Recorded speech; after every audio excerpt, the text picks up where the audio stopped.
Hello, good morning everyone. कैसे हो आप सभी? एक बार फिर से आप लोग को जय हिंद। तो मैंने कल बायोलॉजी का क्लास लिया था, क्लास नंबर 1। जिसने भी कल की क्लास नहीं देखी हो वो जाके कल के क्लास देख लें। उसके बाद फिर आज क्लास नंबर 2 है, वो आज से कंटिन्यू करें। तो मैंने कल लास्ट में क्या पढ़ाया था, याद है आप लोग को? कुछ बताइएगा। जहाँ तक मुझे याद है, कल मैंने पढ़ाया था कि हमारे शरीर में मृत कोशिका भी पाए जाते हैं। क्या पाए जाते हैं? हमारे शरीर में मृत कोशिका भी पाए जाते हैं। और वो मृत कोशिका का नाम क्या था? याद है आप लोग को? तो बताइए। वो मृत कोशिका का नाम था नाइक्रोसिस। क्या नाम था? यदि कोई क्वेश्चन पूछ दिया क्या मृत कोशिका, हमारे शरीर में मृत कोशिका का नाम क्या है, तो आप लोग क्या बोलिएगा? नाइक्रोसिस। तो आज मैं कंटिन्यू करता हूँ। देखिएगा आप लोग, पहले मैं बता दूँ, क्या कोशिका जो है, कोशिका का मस्तिष्क किसे कहा जाता है? पता है आप लोग को? कोशिका का जो मस्तिष्क है, कोशिका का मस्तिष्क किसे कहा जाता है? जैसे कि आप लोग पढ़े होंगे, आप लोग को मैं बता दूं थोड़ा सा बढ़िया से। कोशिका का मस्तिष्क किसे कहा जाता है? न्यूक्लियस को। क्या किसे कहा जाता है? न्यूक्लियस को। जैसे कि आप लोग फिजिक्स में पढ़े होंगे, फिजिक्स केमिस्ट्री में पढ़े होंगे, क्या नाभिक के अंदर कौन रहता है? न्यूट्रॉन और प्रोटॉन रहता है ना। और इसके चारों बगल, चारों तरफ जो है, कौन चक्कर लगाता है? कौन चक्कर लगाता है?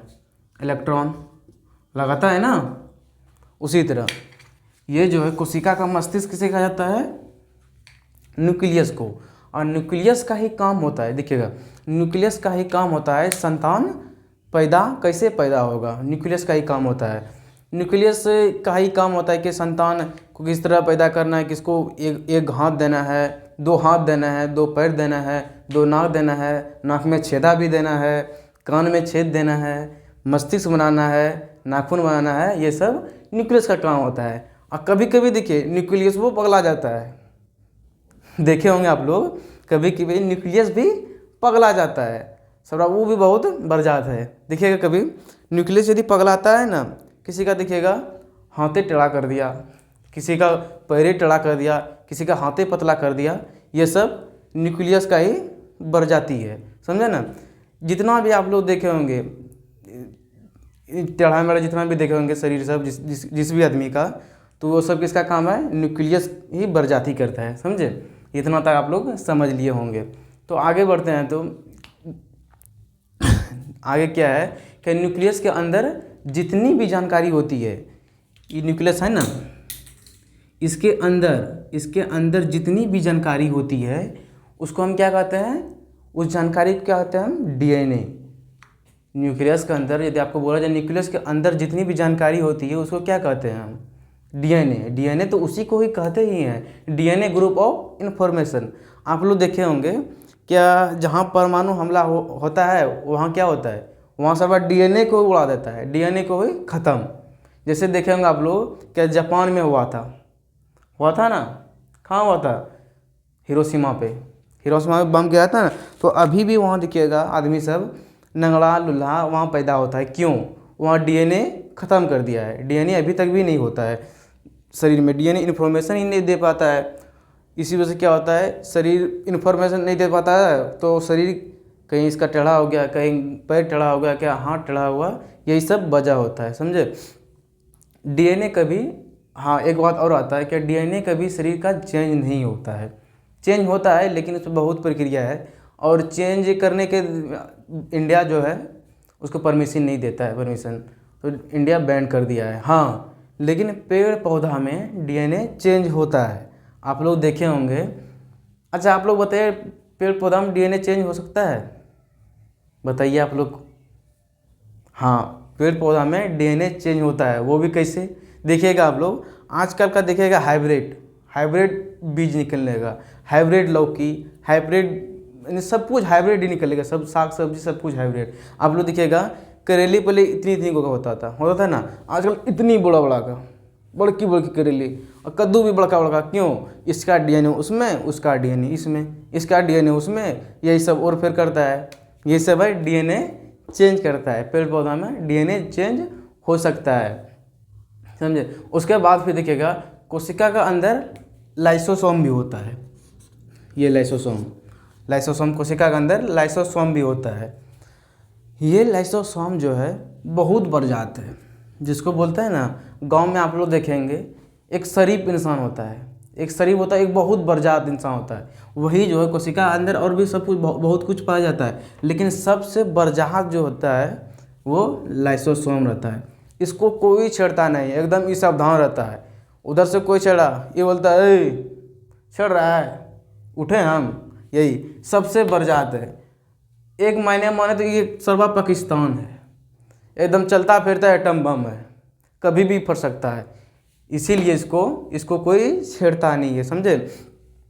ये एसिड का बना हुआ था, समझे ना, ये एसिड के तरह कार्य करता है लाइसोसोम।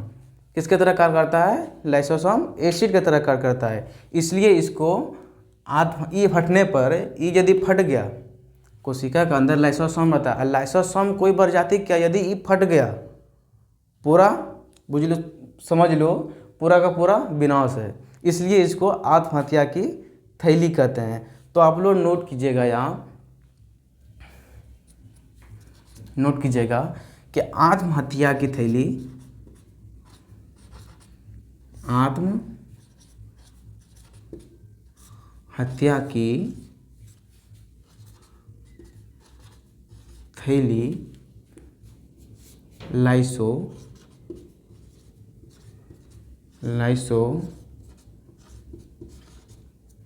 लाइसोसोम को कहा जाता है। नोट कीजिएगा आप लोग, ये मोस्ट इम्पोर्टेंट सवाल है, क्या आत्महत्या की थैली किसे कहा जाता है? आप लोग देखेंगे कहीं क्या पूछा जाता है क्वेश्चन, क्या आत्महत्या की थैली किसे कहा जाता है? किसे कहा जाता है? लाइसोसोम को कहा जाता है। और कभी कभी जो है लाइसोसोम भी पगला जाता है, देखिएगा, कभी कभी लाइसोसोम भी पगला जाता है, समझे ना, बहुत बढ़ जाता था लाइसोसोम। और अब आता है क्या, कोशिका के अंदर ऊर्जा बनाने की प्रक्रिया किसकी है? कोशिका के अंदर ऊर्जा बनाने की प्रक्रिया किसकी है? माइटोकॉन्ड्रिया की। किसको? माइटोकॉन्ड्रिया। आप लोग नोट कीजिएगा,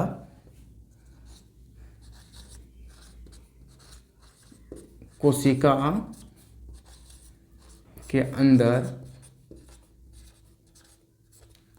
ऊर्जा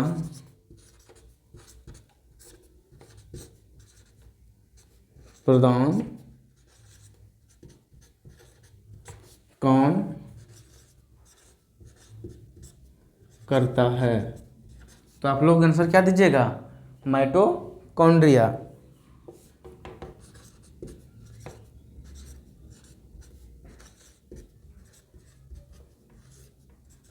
माइटोकॉन्ड्रिया क्या है? कोशिका के अंदर जो है ऊर्जा प्रदान कौन करता है? माइटोकॉन्ड्रिया करता है। कौन करता है? माइटोकॉन्ड्रिया करता है। अब पूछेगा सवाल है, क्या कोशिका का कंकाल किसे कहा जाता है? कोशिका का कंकाल किसे कहा जाता है? कोशिका का कंकाल एंडोप्लाज्मिक रेटिकुलम। किसके कहा जाता है? Endoplasmic reticulum. कोशिका के कंकाल किसे कहा जाता है? Endoplasmic reticulum.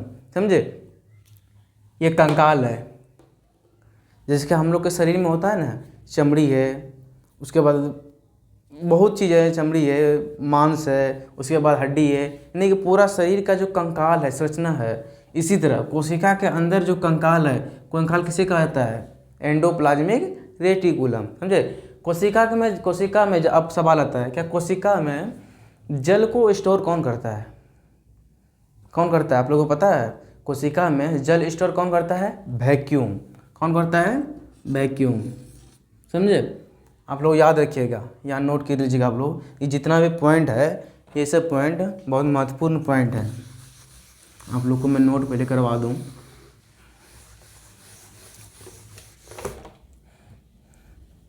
एक पॉइंट और छूट गया, पहले नोट कर लीजिए आप लोग।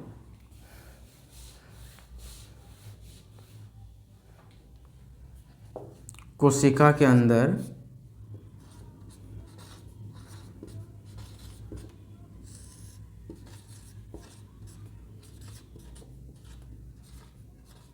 अंदर कोशिका के अंदर जल, कोशिका के अंदर जल स्टोर कौन करता है?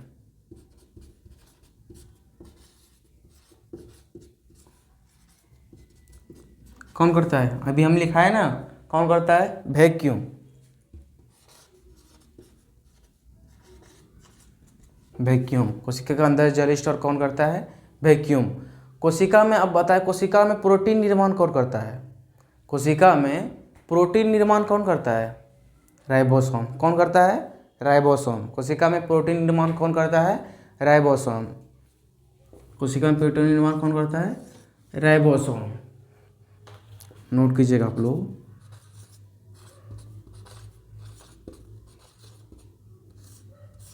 कोशिका में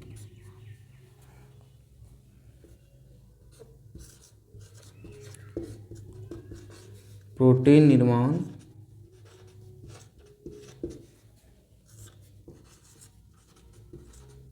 कौन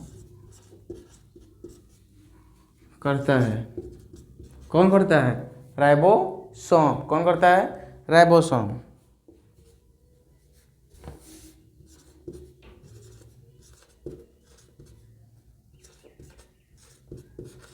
कोशिका के अंदर प्रोटीन निर्माण कौन करता है?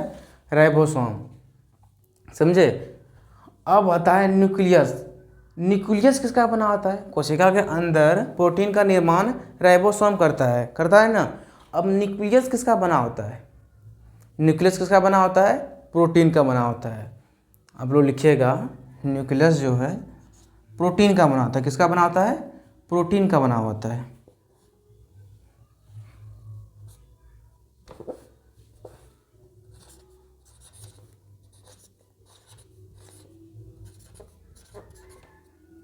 न्यूक्लियस किसका बना होता है?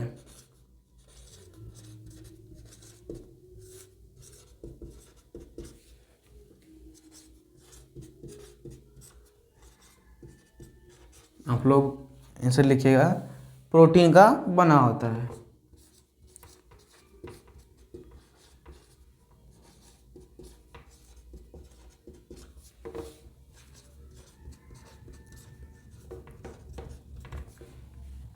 लिख लिए थे ना। अब इसके बाद सवाल आता है, क्या कोशिका में कोशिका विभाजन की प्रक्रिया कौन करता है? कोशिका विभाजन की प्रक्रिया कौन करता है? पता है आप लोगों को? कोशिका विभाजन की प्रक्रिया सेंट्रोसोम करता है। कौन करता है? सेंट्रोसोम करता है। मैं आप लोग को लिखा दूं, कोशिका विभाजन की प्रक्रिया कौन करता है? सेंट्रोसोम करता है। यही करता है कोशिका विभाजन प्रक्रिया, कोशिका विभाजन की तेज प्रक्रिया। यानी कि इसमें यदि न्यूक्लियस के अंदर ये राइबोसोम, माइटोकॉन्ड्रिया है, एंडोप्लाज्मिक रेटिकुलम है, उसके बाद लाइसोसोम है, वैक्यूम है, इसमें यदि कोई ख़त्म हो जाए तो पुनः निर्माण यानी उसको बनाने की प्रक्रिया कौन करता है? सेंट्रोसोम करता है। कोशिका विभाजन, इसको बोलते हैं कोशिका विभाजन। कोशिका विभाजन कौन करता है?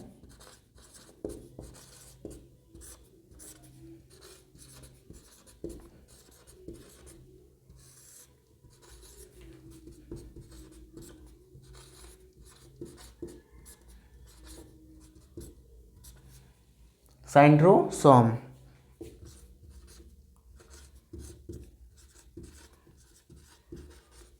सेंट्रोसोम करता है। कौन करता है? सेंट्रोसोम करता है। और ऊर्जा का परिवहन कौन करता है? यानी सबको ऊर्जा देने का कार्य कौन करता है?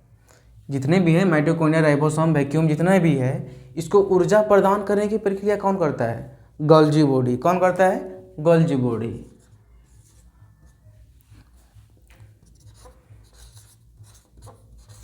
नोट कीजिएगा, कोशिका में ऊर्जा प्रदान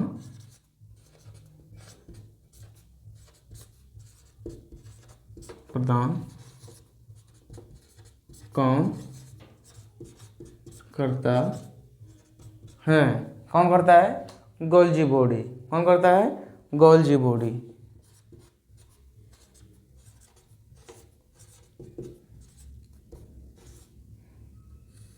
गोल्जी बॉडी, समझे, इतना नोट कीजिए आप लोग। उसके बाद फिर मैं समझाता हूँ। देखिएगा, एक सवाल है, क्या यदि चमड़ी कटने के बाद, शरीर का यदि चमड़ी कटने के बाद जो है वो तो 2-4 दिन में भर जाता है। चमड़ी कटने के बाद घाव बना, उसके बाद फिर 2-4 दिन में वो चमड़ी जॉइंट हो गया। वो किसकी प्रक्रिया है, यानी कि वो किसका काम है? चमड़ी जो पूरा मिल जाता है उसके कटने के बाद फिर चमड़ी उसी तरह मिल जाता है, वो किसकी प्रक्रिया है? वो कौन करता है? चमड़ी में आने का काम कौन करता है? वो कोशिका करता है। चमड़ी कटा, उसके बाद चमड़ी वाला जितना भी कोशिका आसपास है वो करेगा, अच्छा चमड़ी कट गया वहाँ पे, चलो उसको मिलाने का कार्य करो। सब कुछ को मिलाने में जुट जाता है, समझे।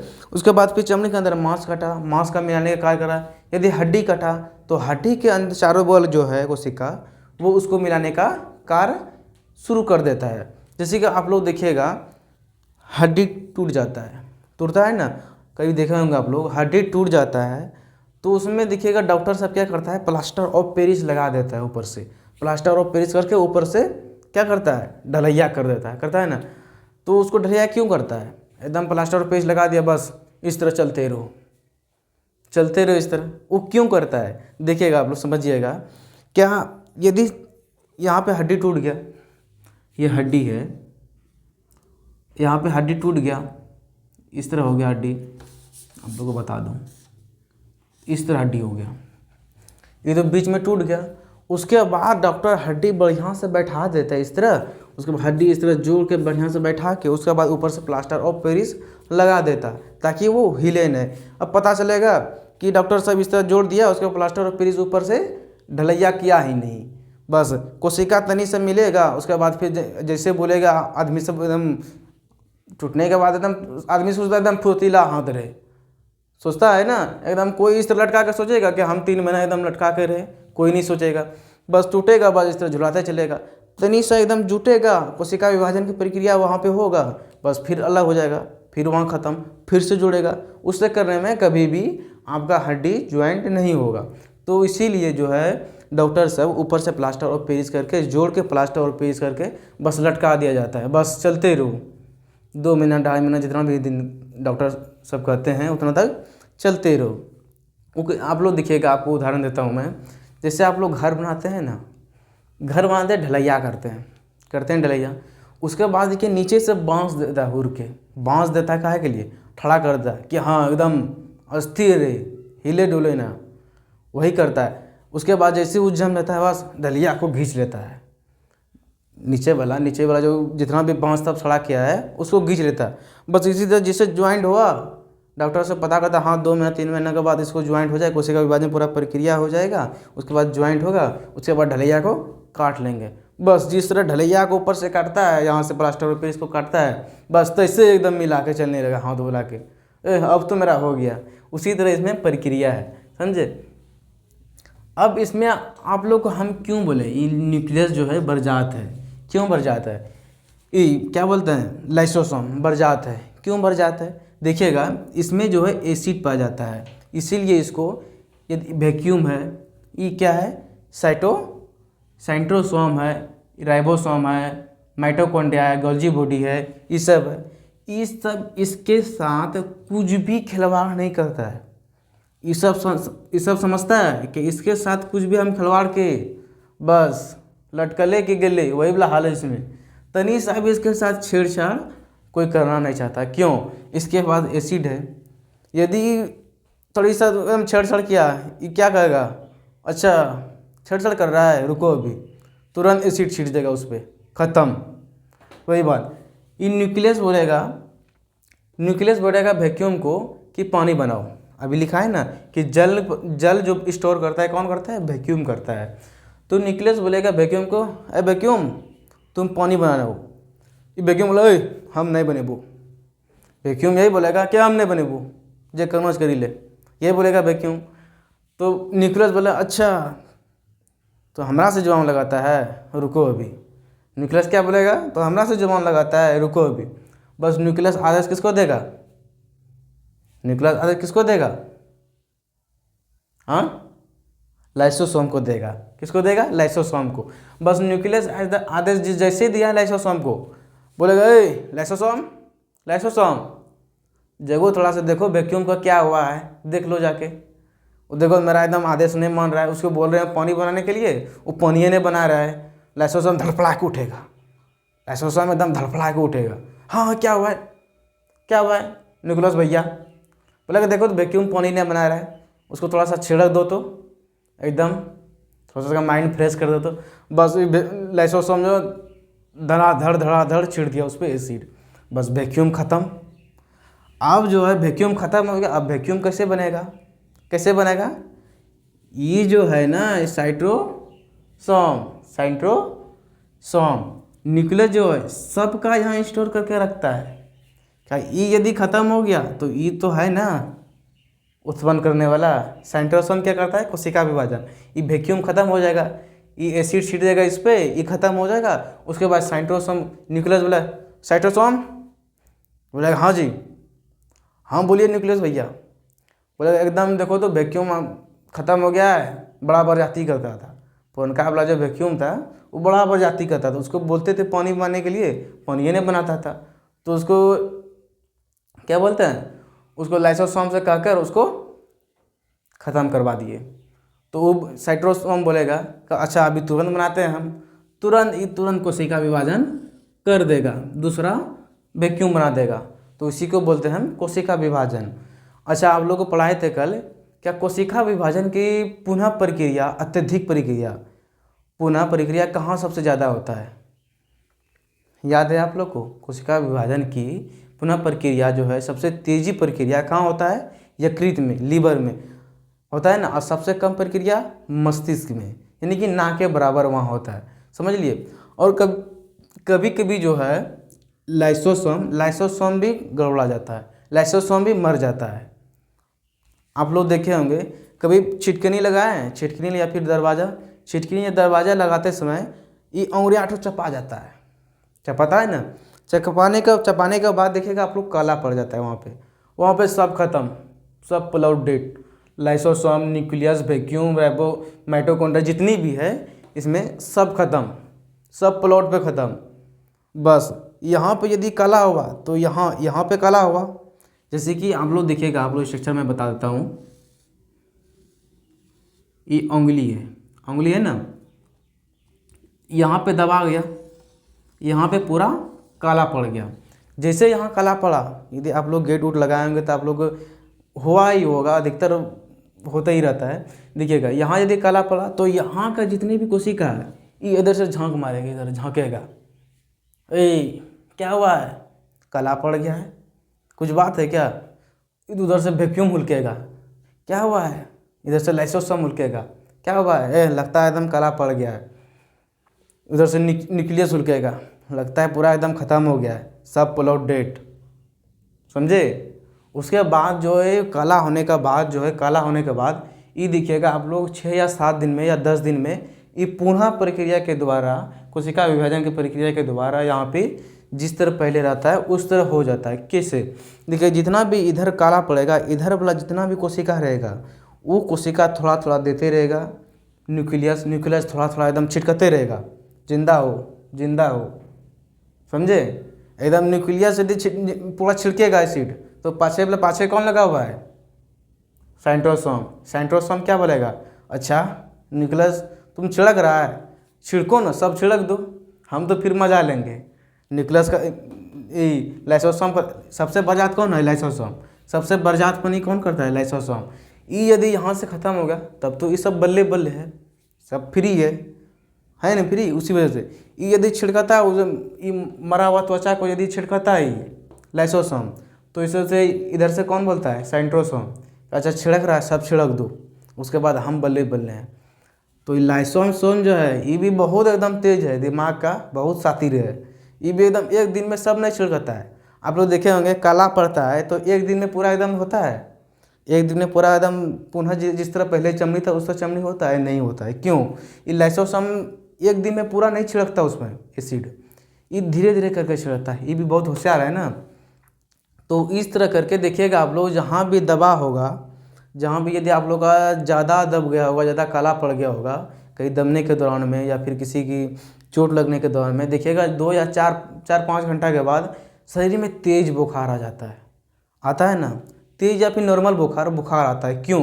ये पूरा बॉडी को इन्फॉर्मेशन कर देता है, पूरा बॉडी को इन्फॉर्मेशन कर देगा ना कुछ हुआ है, एकदम पूरा बॉडी छा जाता है इस तरह करके, हाँ कुछ तो पूरा शरीर में कहीं भी कुछ हुआ है, एकदम तुरंत इन्फॉर्मेशन, हाँ दया कुछ तो बात है। सुने हो ना, देखे हो ना सीआईडी क्या कहता है, कुछ तो बात है दया। उसी तरह यहाँ पूरा बॉडी को इन्फॉर्मेशन दे देता है बुखार आने के बाद। बुखार यदि आ गया तो समझ लीजिए, यदि आप लोगों की कहीं गंभीर चोट लगा तो कुछ देर के बाद 2 या 3-4 घंटा के बाद आपको बुखार निश्चित आएगा। क्यों? कि वो पूरा बॉडी को इन्फॉर्मेशन देता है कि हाँ वहाँ कुछ हुआ है, उसको ज़रूरत चाहिए, तुरंत यहाँ से दया आ जाता है दौड़ते हुए उसको सहायता करने के लिए। समझे? यही इस सब का काम है कोशिका का। तो इतना सा हम लिखा दिए, थोड़ा सा मैं आज रिवीजन करवा देता हूँ। क्या कोशिका का मस्तिष्क किसे कहा जाता है? कोशिका का जो मस्तिष्क है, ब्रेन, इसको बोलते हैं ब्रेन, मस्तिष्क, एकदम सबका ही पापा है, सबका जितना भी ये सब सबका ही पापा है। कोशिका का मस्तिष्क किसे कहते हैं? न्यूक्लियस को। और न्यूक्लियस का काम क्या होता है? संतान कैसे पैदा होगा, नहीं होगा, किस में 1 पैर देना है, किस में 2 पैर देना है। न्यूक्लियस देखिए, न्यूक्लियस पगलाने के बाद क्या होता है, किसी में देखिए 6 को उंगली दे देता है, किसी में 6 को उंगली हो जाता है, होता है ना, किसी का आँखें नहीं देता है। ये सब न्यूक्लियस पगलाने के वजह से होता है। बहुत बरजात है न्यूक्लियस, कभी कभी बरजात तो नहीं है शुद्धा ही, कभी कभी बरजात होने के बाद, बरजात तो बोले तो ये है लाइसोसोम, लेकिन ये भी कभी कभी पगला जाता है। पगलाने के बाद ये सब मस्ती में रहता है। समझे?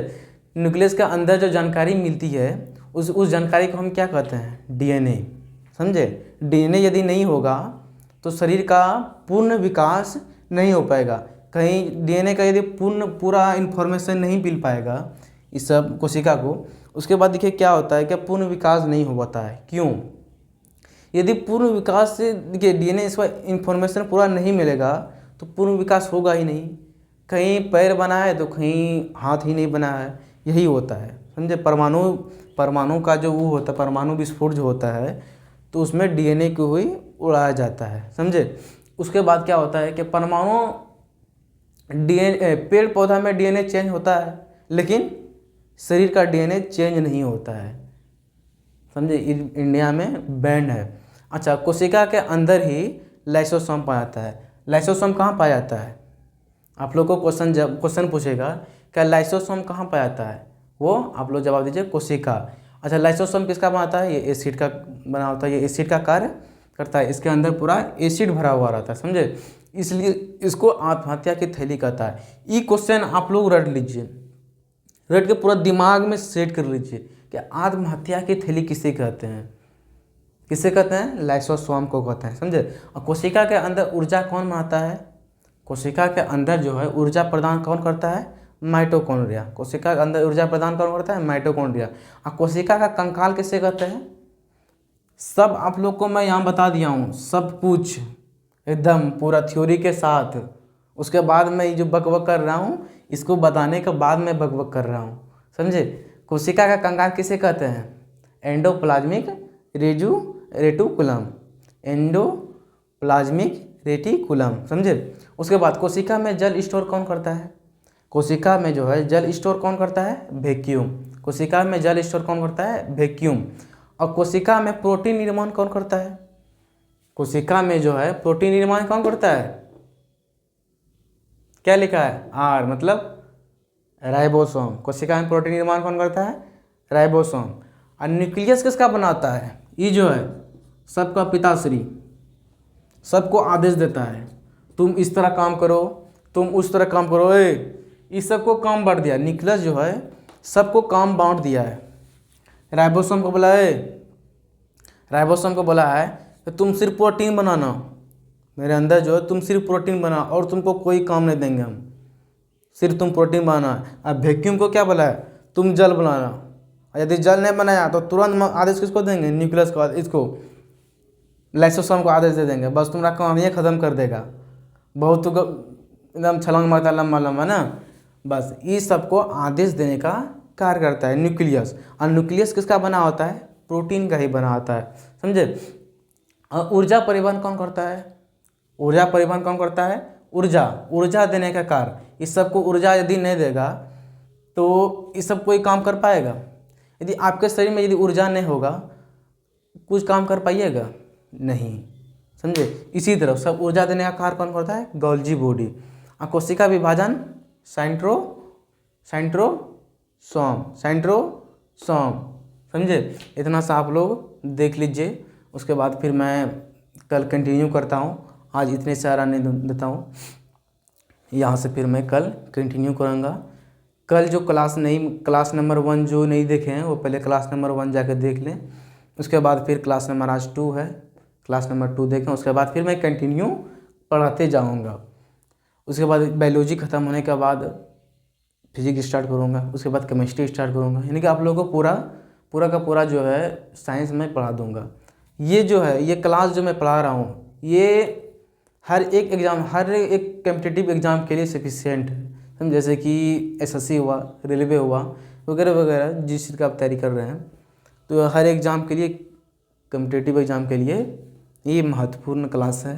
तो आप लोग थोड़ा सा इसको नोट कीजिए और कंटिन्यू रहिए। आज के लिए बाय बाय, थैंक यू।